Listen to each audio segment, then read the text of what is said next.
예, 지금까지 형이상학의 어원을 살폈고요. 이제는 아리스토텔레스의 형상진료 이론에 대해서 살펴보겠습니다. 아리스토텔레스는 운동 및 변화의 원리가 사물 안에 있다 이렇게 보는데요. 예, 그는 자연학 이론에서 사물의 원리나 원인을 피시스라고 말합니다. 피시스는 피직스, 물리학의 어원에 해당하는 말인데 본성으로 번역이 되고요. 영어로는 nature로 번역되고 있는 것입니다. 즉 사물의 원리나 원인, 그것이 사물의 본성일 텐데 그 사물의 본성이 진료에 있다고 봐야 하느냐, 형상에 있다고 봐야 하느냐. 다시 말해서 형상이 본성이냐, 진료가 본성이냐 이런 물음을 제기하고요. 여기서 본성으로 진료와 형상을 제시하고요. 그 자신은 형상을 본성으로 보는 입장을 취하는데요. 그런 입장은 이 형상이 진료보다 본성에 더 적합한 이유는 우리가 가능적인 것보다는 현실적인 곳에서 자연대상을 말하기 때문이다 라고 말합니다. 가능적인 것이 힐레, 진료에 해당하고요. 현실적인 것이 형상, 에이도스에 해당하는데 우리는 자연대상을 지칭할 때 형상을 보고 지칭하는 것이지 진료를 보고 지칭하는 건 아니다. 그렇다면 사물의 본성은 형상에서 찾는 것이 올바를 것이다 라는 주장입니다. 자연학은 진료의 형상을 함께 탐구하는데요.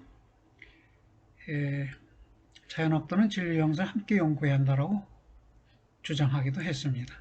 그 이유를 몇 개의 비유를 들어 설명하는데 일반 기술과의 비유, 목적과 수단이라는 운동의 구조, 진료와 형상의 상대성 등을 통해서 주장합니다. 일반 기술과의 유비란 의술이 건강함의 상태를 연구하고 건강함의 진료가 되는 담즙과 담을 연구해야 하듯이 또 건축술이 집이 무엇인가를 연구해야 하고 집의 진료인 나무와 벽돌을 알아야 하듯이 자연학도 형상과 진료를 함께 연구해야 한다는 것입니다. 목적 수단의 운동 구조란 운동이 진료를 운동의 수단으로 삼고 형상을 운동의 목적으로 삼고 있다는 것을 말합니다. 그 다음에 진료와 형상의 상대성이란 상수리나무와 도토리에 대해 형상이지만 책상에 대해서는 진료가 되듯이 진료와 형상은 서로 상대적이라는 것을 말합니다. 바로 이 세 가지 이유를 들어서 진료와 형상을 함께 연구하는 것이 자연학이다 라고 주장하는 것이죠. 그 연구 대상이 달라짐에 따라, 다시 말해 연구 대상의 운동 여부에 따라 학문이 분류될 수 있다고 보았습니다. 실제 그는 그렇게 학문을 분류했고요. 그는 수학은 운동 없이 말할 수 있는 수, 선, 도형 등을 다룬다. 천문학은 운동이 들어있는 대상을 수학적인 방식으로 다룬다. 달과 별들과 같은 천체들은 운동하지요. 근데 운동이 들어있는 대상 이렇게 표현될 수도 있겠네요. 반면에 자연학은 진료와 형상을 운동에 관련시켜 다룬다면서 수학이나 천문학과 구별된다 라고 하고요.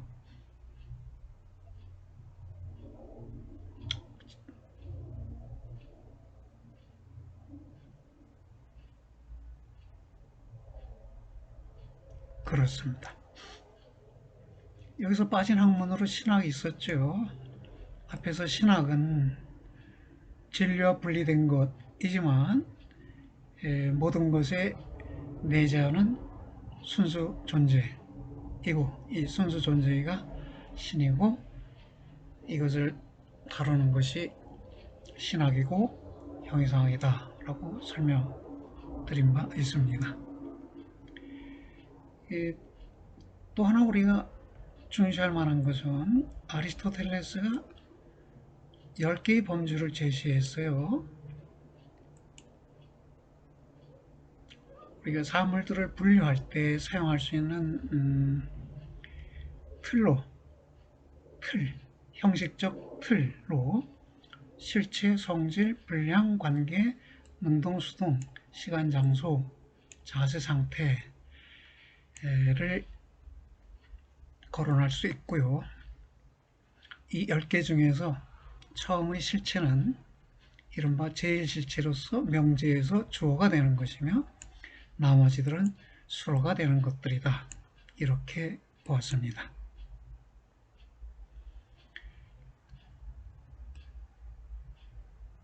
범주로는 이제 칸트에 이르러서 인식 범주로서 모두 12개의 범주를 제시하게 되는데요.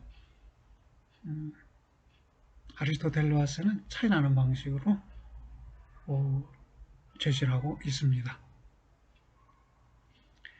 또 아리스토텔레스는 진리와 형상으로 이루어진 자연사물들을 탐구하는 4가지 방식을 지적하고 이를 원인이라고 부릅니다.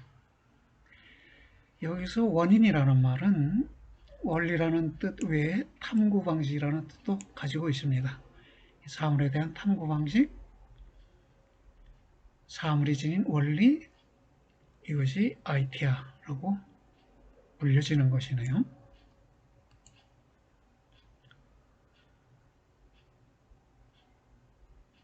탐구 방식들로서의 사원인이란 그것은 무엇으로 되어 있는가 라는 질문에 대한 답변이 되는 것, 그것은 무엇인가 라는 질문에 대한 답변이 되는 것, 그것은 무엇이 만들어냈는가에 대한 답변이 되는 것, 그것은 무엇에 유효한가 라는 질문에 대한 답변이 되는 것을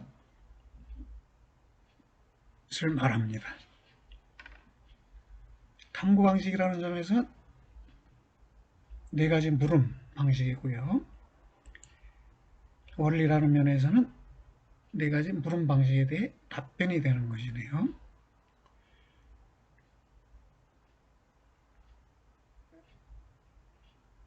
그것은 무엇으로 되어 있는가? 이것에 대한 답변을 형상인이라고 부르고요. 형상이라는 원인이다 라는 것이네요.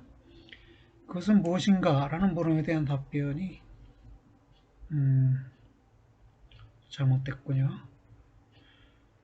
그것은 무엇으로 되어 있는가? 진료를 묻는 것이라는 점에서 진료인이라고 하고, 그것은 무엇인가? 라는 물음은 형상을 묻는 것이라는 점에서 형상인이 답변이 되고요. 그것은 무엇이 만들어냈는가?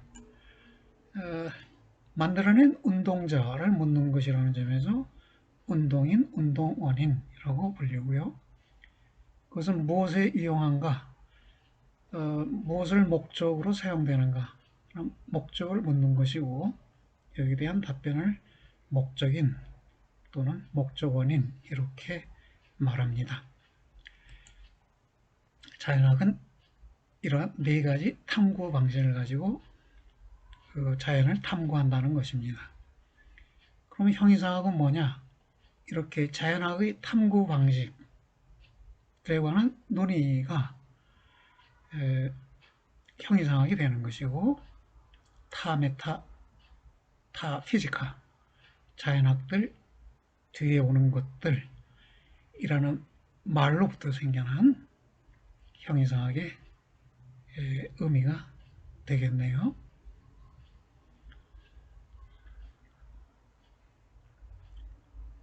사물의 사원인은 종국적으로 진리와 형상이라는 2가지로 환원됩니다. 왜 그럴까요? 예컨대 집을 세울 때 운동인 또는 운동원인은 우선적으로 건축가이지만 궁극적으로 건축가의 마음속에 있는 집의 로고스, 집의 형상이 건축가의 행동을 유도한다는 것입니다. 그리고 집의 목적원인은 비바람을 막는 것이지만 이거 역시 이미 GV 로고스 속에 들어있는 것입니다. 이로써 형상인은 곧 운동인은 곧 형상인이고 형상인은 곧 목적인이라는 관계가 성립합니다. 이 세 가지가 하나로 통일되네요. 자연사물에서 볼 때도 어미개는 새끼개를 낳게 한 운동 원인이지만 이 어미개는 새끼개가 성장하여 도달하게 될 개의 본질이라는 점에서 형상인이며 또 성장하는 변화의 궁극목적지라는 점에서 목적인이 됩니다. 이러한 운동인, 형상인, 목적인은 변화의 시작이자 종말이 된다고 합니다. 다시 말해 사물의 본성을 형상으로 보았지요. 아리스토텔레스가. 그런데 이 형상은 곧 형상 원인이면서 목적 원인이면서 운동 원인이 되는 것으로 하나로 통일되고 여기에서 빠져 있는 것은 즉 사원인 중에서 이 세 가지를 제외하고 남는 것은 진료인인데 나중에 토마스 아퀴나스는 진료인까지 통일시켜서 단일한 개념을 제시하게 됩니다. 제3절이요. 오늘의 세 번째 주제가 되는데 가능태와 현실태의 개념입니다. 가능한 상태, 현실적 상태를 줄여서 이렇게 표현했고요. 변화는 대상 내의 불변적 요소를 진료로 봄에 의해 아리스토텔레스는 변화를 새롭게 설명할 수 있었습니다. 파르메이데스는 뜨거운 것이 찬 것으로 될 수 없고 그 이유는 뜨거운 것을 존재로 본다면 찬 것은 존재하지 않는 것이고 그럼 존재하는 것이 존재하지 않는 것으로 될 수 없고 존재하지 않는 것이 존재하는 것으로 될 수 없다는 점에서 다시 말해 형식적 모순율에 위배된다는 점에서 변화를 부정했는데요.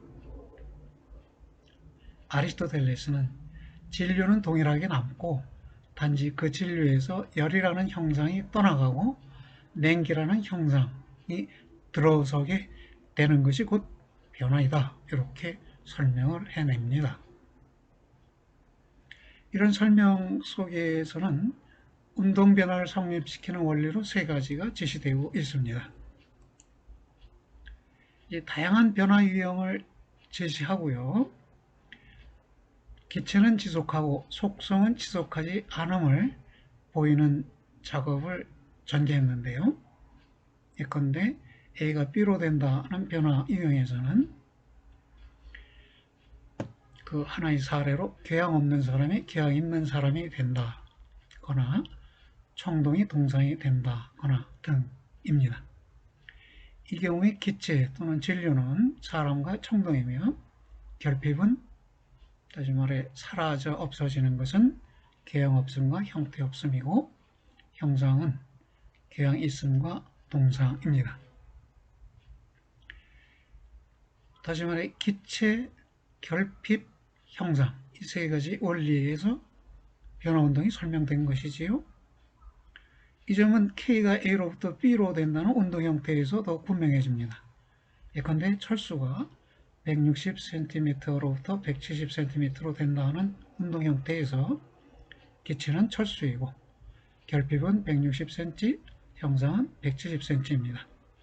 이 같은 변화의 분석으로부터 세 가지 원리가 제시되는데 첫째는 변화를 겪지만 계속해서 남는 것, 즉 진료 내지 기체이고요. 둘째는 변화 이전의 성격으로 결핍되는 것입니다. 즉 사라지는 형상이고요. 셋째는 변화 후의 성격으로 생겨나는 것인데 이른바 생겨나는 형상입니다. 결핍 형상과 신생 형상 이 두 가지 더하기 기체 이 세 가지를 갖추면 운동 변화의 설명이 가능하다는 것입니다. 사라진다고 해서 무의미한 것이 되는 것이 아니다. 왜 그럴까요? 아리스토텔레스는 이론론자들이 즉 만물은 모든 것은 존재이다 라는 주장을 전개한 파르메데스 같은 사람이 이론론자인데요.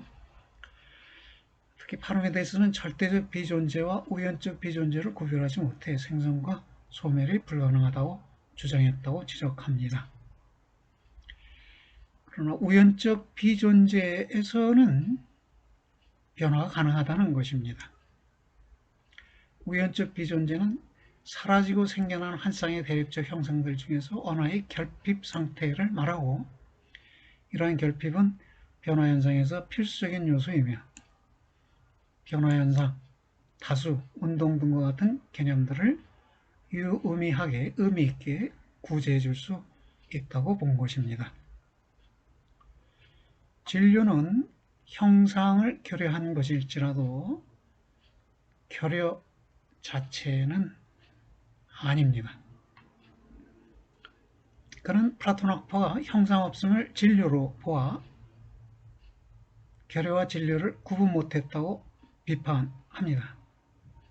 그는 키 큰 사람이란 작음을 결여로 갖고 키 큼을 형상으로 갖고 사람을 진료로 갖고 이 세 가지가 결합되어 있는 것이고, 그래서 비록 키 큰 사람이 수로 보면 하나이지만 개념을 분석할 경우 다수의 결합이므로 진료와 결여가 구분될 필요가 있다고 주장합니다.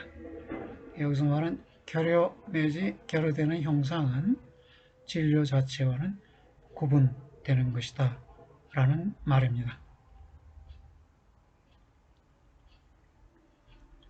이런 구별을 위해서 그는 다음에 두 가지 주장을 제시합니다. 첫째는 결여는 스스로 형상을 욕구할 수 없다는 것입니다. A가 B로 된다 해서 결여는 B가 생겨나기 위해 스스로 없어져야 하는 A, 곧 B의 대립 형상인 A인 것입니다. 형상 A는 스스로 이미 형상을 갖추고 있으므로 자기의 대립 형상인 형상 B를 욕구할 수 없고, 따라서 이를 욕구하는 것은 진료라는 것입니다. 둘째로 변화에는 지속하지 않는 측면과 지속하는 측면이 모두 필요한데 이것들은 상반적이므로 동일한 것일 수 없다는 것입니다. 여기서 하나의 의문이 생길 수도 있겠네요. 대립 형상을 욕구하는 것은 진료이다 라고 했는데요. 앞에서 우리는 사물의 본성은 형상이고 형상이 변화 운동의 원리다 라고 말했는데, 여기서 보면 진료가 새로운 형상을 욕구함에 의해서 운동 변화가 나타나는 것 같습니다. 그래서 다소 상충되는 주장이 아닌가 싶기도 한데요. 이렇게 이해할 수 있겠습니다. 진료가 형상을 욕구하기 위해서는 형상이 선행적으로 존재해야 하네요. 그렇다면 형상이 진료로 하여금 자기를 욕구하도록 만드는 것일 수 있습니다. 이런 점에서 진료가 아니라 형상이, 곧 사물의 본성이 운동변화의 원인이다 라는 설명이 가능해집니다. 이 가능성의 현실화라는 개념을 살펴볼까요? 구체적인 대상, 사물을 정태적으로 분석하면 사물이나 대상은 진료 형상의 결합체입니다. 그런데 하나의 사물, 예컨대 도토리를 보면 동체적으로 분석해보면 도토리가 상수리나무가 되고 상수리나무는 목재로 되고 목재는 집으로 됩니다. 즉 변화의 이행 과정 속에 도토리가 놓여 있네요. 이런 이행 과정 속에서 각각의 선행에 있는 것은 각각의 뒤따르는 것에 대해 진료로 있고 각각의 후자는 전자에 대해 형상으로 있습니다. 이런 상대적 관계 속에서 진료와 형상을 아리스토텔레스는 각각 가능태와 현실태라고 부릅니다. 가능태라는 것은 다른 어떤 것으로 될 가능성을 지닌 상태, 현실태라는 것은 현실적으로 되어 있는 상태라는 것이지요.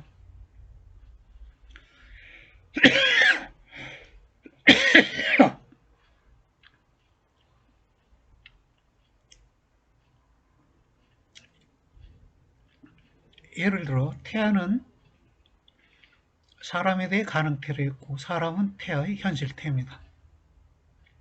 다시 말해 태아는 사람에 대해 가능적인 상태에 있고 사람은 태아에 대해 현실적인 상태로 있습니다.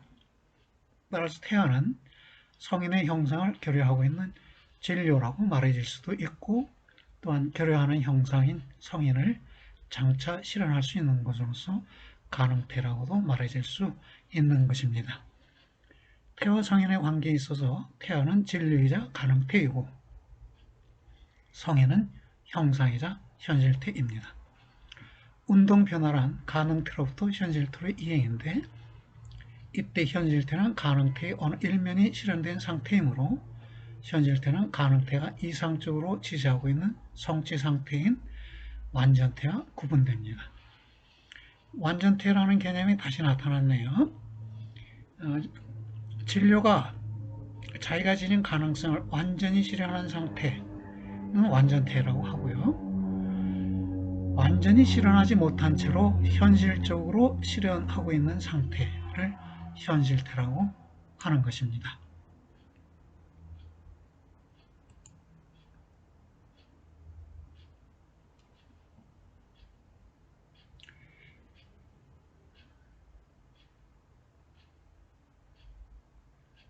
각 사물은 어떤 방향으로 변화하는 타고난 성향과 능력을 본래적으로 지니고 있지만 이러한 변화는 어떤 원인을 필요로 하고 이 원인이 없는 한에서 그 내적 잠재력은 잠재로만 상태로 머문다는 것이 그의 자연관입니다.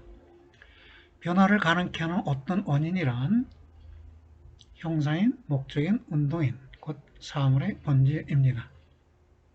이러한 본질은 가능태에서 현실태로 이행하는 시간상의 모든 변화 양상을 포괄적으로 규정합니다. 따라서 본질이 없는 한 변화는 불가능하며 본질이 완전히 실현되기까지 변화의 이행 과정, 즉 가능태, 현실태, 현실태가 스스로 다음의 현실태에 대해서는 가능태가 되고요. 이러한 이행 과정이 계속됩니다. 인과 연속을 생각하면 되겠죠. 원인이 결과를 가고자 오지만 하나의 결과는 그 다음의 결과에 대해서는 스스로 원인이 되지요. 가능태와 현실태의 연속관계는 원인과 결과의 연속관계에 대응시켜 볼 수 있겠습니다. 부수적 원인이라는 것이 있고 본래적 원인이라는 것이 있습니다. 사물의 본질이 본래적 원인이고요. 근데 본래적 원인에 부수적 원인이 있는데 두 가지를 말하고 있습니다.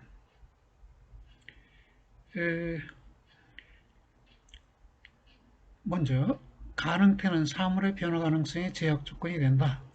그 이유는 변화의 본래적 원인이 목적 형상 또는 본질이지만 부수적 원인에 영향받아 잠재태의 변화 가능성들 중 일면만이 실현되는 우연이 발생하기 때문이다.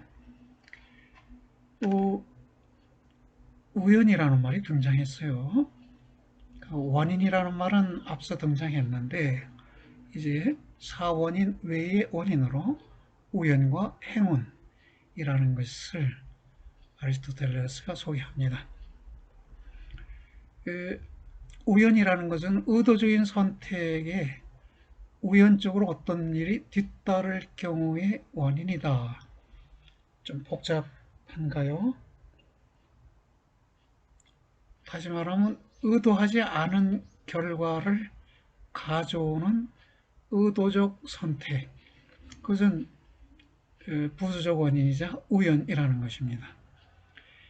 예를 들어 A에게 공모를 받으러 갔다가 B를 만나 빚을 받는 일이 우연입니다. 반면에 행운은 어떤 행위자가 의도적인 선택을 한 것이 아님에도 어떤 일이 뒤따를 경우의 원인입니다. 예를 들어 다른 목적으로 마구간에 들어온 말이 자신의 위험을 모면하는 일이 그것입니다. 달리 설명하면 의도하지 않은 결과를 가져온 의도적 선택이 아닌 행위가 행운이 되겠습니다. 여기서 동식물과 아이를 행위자로 제시했는데요. 동식물과 아이는 어떤 의도를 가지고 의도적 선택을 하지 않지요. 이 의도적 선택을 하지 않은 행위로부터 또다시 의도하지 않은 결과가 생겼을 때 이 의도하지 않은 행위를 행운이라고 부른다는 것입니다.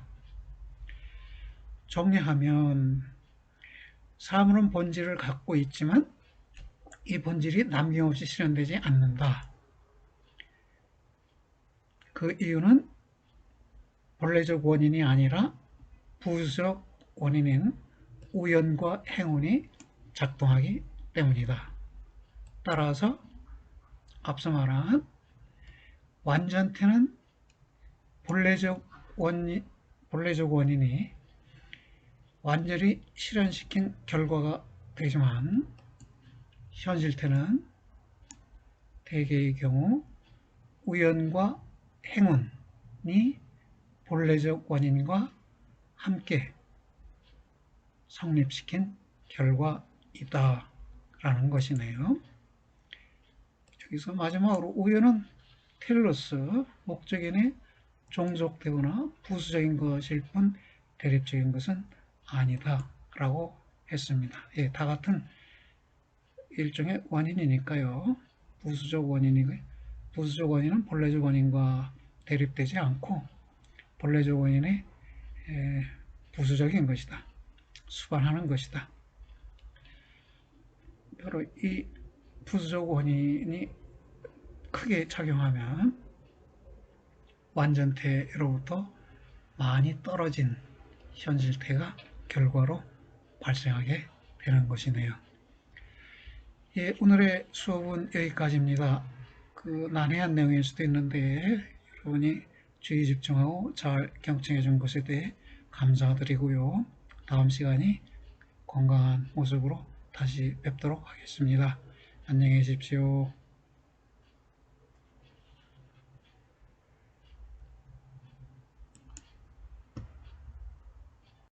급하게 논의를 전개하는 바람에 건너뛴 것 몇 가지를 추가적으로 설명드리고자 합니다. 여기 보면 나의 운동 및 변화의 원리가 내 안에 있다. 사물의 운동 및 변화 원리가 사물 안에 있다. 이 말은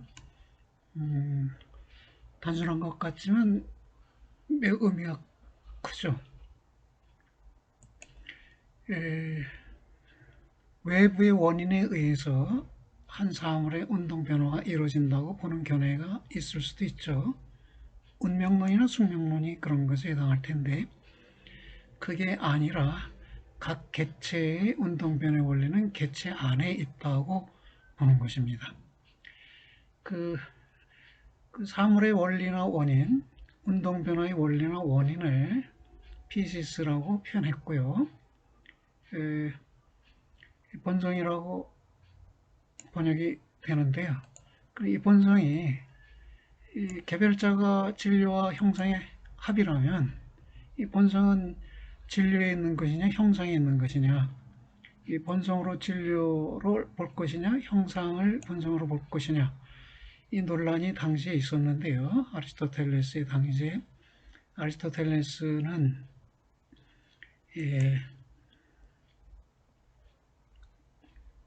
이 진료를 본성으로 보는 자연철학자의 입장을 벗어나서 형상을 본성으로 보는 입장을 택했어요. 그 이유는 우리가 진료보다는 형상을, 즉 가능적인 것보다는 현실적인 것을 자연대상으로 보고 있기 때문이다 라는 것입니다. 그럼에도 뒤에서 우리가 한번 살펴봤지만 그 새로운 형상을 욕구하는 것은 진료다 라는 표현이 있어서 형상의 운동 변화의 원리인데 어떻게 진료가 새로운 형상을 욕구하느냐, 이런 의문이 생길 수 있다는 것도 말씀드렸습니다.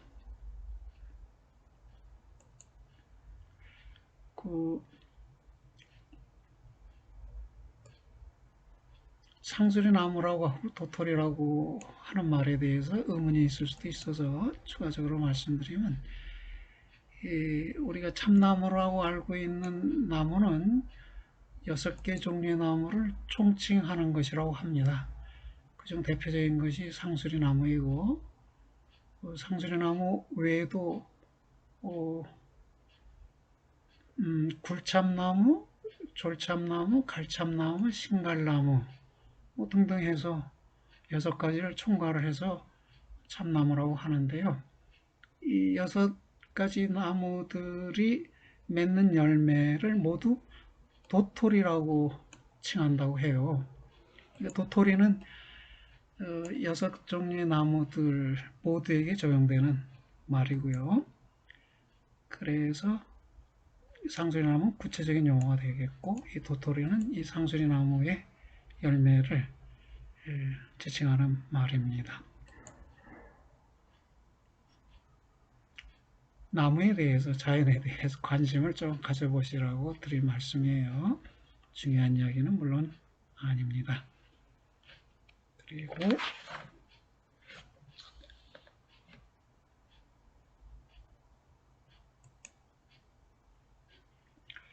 여기 좀 읽어볼까요? 진료 형상의 관계를 보면 진료는 그 자체로 아무런 성질도 지니지 않은 무규정적인 것으로, 무한정자라는 말이 생각나지요. 형상에게 규정받는 것이다. 그럼 형상이 한정자가 되는 것이네요. 형상은 진료를 규정하여 또 한정하여 개체를 개체이게끔 하는 것으로서 다른 유와 구분되는 것이면서 동시에 시간의 흐름 속에서 개체의 변화하는 양상을 포괄적으로 규정하는 본질이다. 다시 말해 인간의 본질을 또는 인간의 형상을 이성이라고 했을 때, 그 이성은 인간의 체근류 개념인 동물과는 구분되는 것이다. 그 형상과 체근류와는 구분되는 것이다. 그런 이야기입니다. 범주론 이야기에서 우리가 어느 맹인분에게 어떤 대상의 상태를 묘사해 줄 때, 그런 상황에 여러분이 취한다면 10가지 형식적 틀로 설명해 줄 수 있을 겁니다.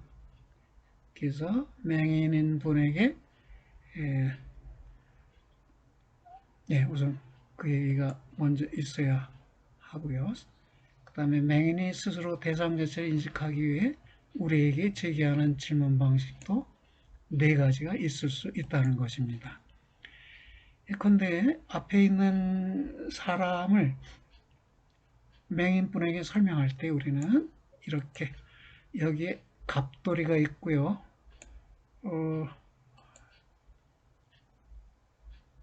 하얀 피부를 가지고 있고요. 170cm 정도의 키이고요. 책상 앞에 앉아 있고요.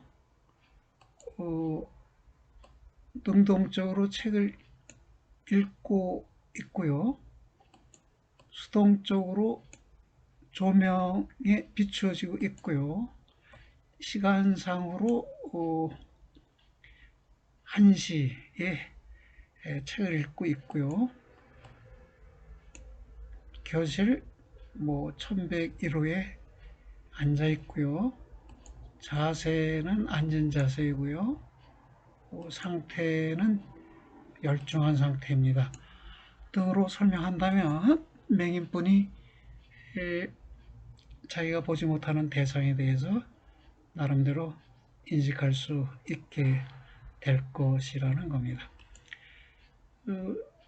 또는 뭐 우리가 한 학생에 대해서가 아니라 어떤 강아지에 대해서도 그렇게 설명을 할 수 있을 텐데요. 강아지에 대해 설명을 들은 맹인이 우리에게 다시 물을 수 있는데 중요한 4가지 물음을 물을 수 있는 데서 그것은 무엇으로 되어 있는가 이렇게 물을 수 있다는 것이에요. 그럼 우리는 강아지에 대해서 이것은 살과 피와 뼈로 되어 있습니다. 이렇게 진료를 말할 수도 있고 그것은 무엇입니까 하면 강아지입니다 라고 할 수 있고 그것은 무엇이 만들어냈는가 하면 어미개가 만들어냈습니다. 그것은 무엇에 이용한가 하면 친구같이 파트너 같이 생활하는 데 이용하다 이렇게 답변을 할 수 있다는 것입니다. 아리스토텔레스는 이 4가지 물음 방식이 자연학자들의 탐구 방식이 되어야 한다고 본 것입니다.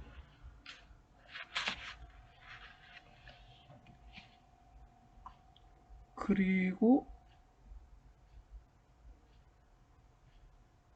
성장하는 변화의 궁극 목적지 목적인이고 운동의 형성의 목적인은 변화의 시작이자 종말이 된다. 사원인 중에 이 3가지 원인은 한 가지로 수렴될 수 있다고 말한 것이고 진료인만 이것들과 통합되지 못하는데요. 중세의 토마스 아퀴나스는 진료인도 이 3가지와 통합시켜서 이 3가지, 4가지 사원인에 해당하는 것이 곧 신이다 그랬습니다. 왜 그랬을까요? 신은 스스로 진료를 창조하지요. 기독교적 관점에서는 그렇습니다. 그러니까 신은 스스로 운동시키는 자이자 스스로 형상을 부여하는 자이자 각 사물에게 목적을 부여하고 동시에 자기를 최종 목적으로 삼도록 하는 자이자 진료를 만들어내는 자이죠. 그러니까 사원인이 통합되면 기독교적 신이 됩니다. 반면에 앞서서 언급한 플라톤의 데메오르구스라는 대화편에 등장하는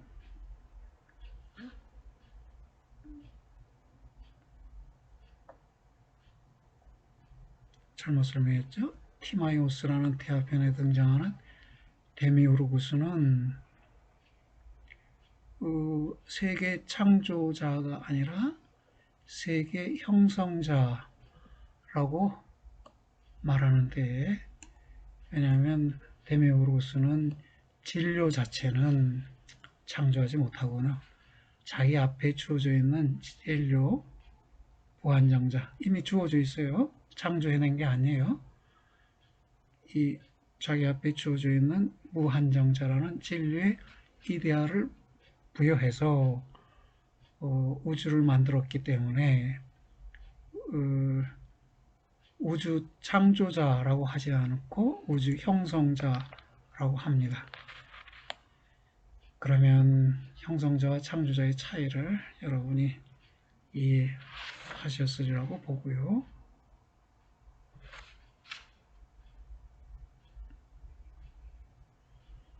남는 자는 진리이죠. 떠나는 자는 결핍될 형상이고요. 새로운 자는 새로 등장하는 형상이네요. 이 3가지 요소가 운동 변화를 설명하는 3요소이다 라고 했습니다. 그것이 여기에 이렇게 정리가 됐고요. 이 절대적 비존재와 우연적 비존재 절대적 비존재는 아예 없는 것이죠. 아예 없는 것은 변화할 수도 없지요. 근데 이 우연적 비존재는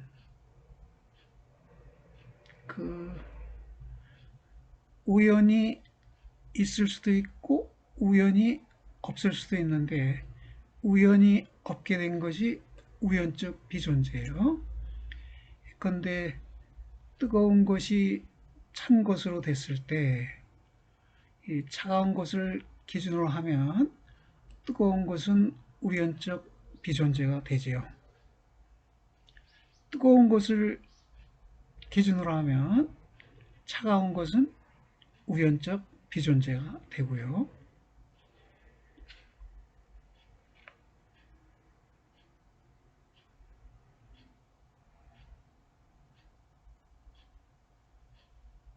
이 동태적 분석 부분에서 도토리가 상수리나무, 목재, 집으로 이행하고요.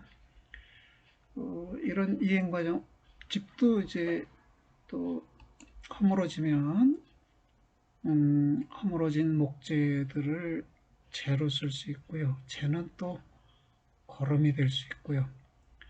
거름은 또 흙이 될 수 있겠네요. 이런 변화 과정이 지속되는데 이 앞에 것은 진류이고 뒤에 것은 형상이고 앞에 것은 뒤에 것에 대해서 가능태이고 뒤에 것은 앞에 것에 대해서 현실태입니다. 이것이 원인으로 이것이 결과라고 하면 이 원인은 결과에 대해서 진료이자 가능태이고 이 결과는 원인에 대해서 현실태이자 형상이 되는 것이네요. 그러니까 인과 연속, 인과 연쇄를 생각하면 여러분이 이 진료와 형상 사이의 연쇄관계, 가능태와 현실태 사이의 연쇄관계를 이해할 수 있을 것입니다. 깨어 기도하라는 말이 성경에서는 watch and pray 이렇게 돼 있어요. 글쎄요. 지켜보는 것, 지켜보려면 깨어 있어야겠네요. 자기의 본래적 원인인 자기의 본질, 형상을 지켜보고 그것이 완전하게 실현되어서 완전태가 되도록 노력하라 하는 말이 가능하겠죠.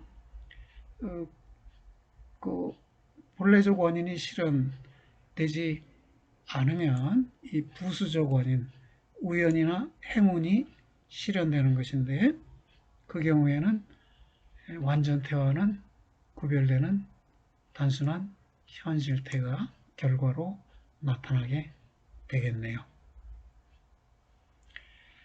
좋은 운연이라면 좋은 것이죠. 행운도 좋은 것입니다. 그러나 우연과 행운이 본래적 원인에 부수적으로 수반되어 생겨나면 좋은 것이지만 이 우연과 행운이 본래적 원인의 기능을 장애하거나 차단시킨다면 좋은 일은 아니겠네요. 여러분의 본질, 여러분의 형상, 여러분의 본래적 원인이 여러분을 완성시키는데 크게 기여하기를 기대하면서 오늘 강의는 여기서 마치겠습니다. 수고들 하셨습니다.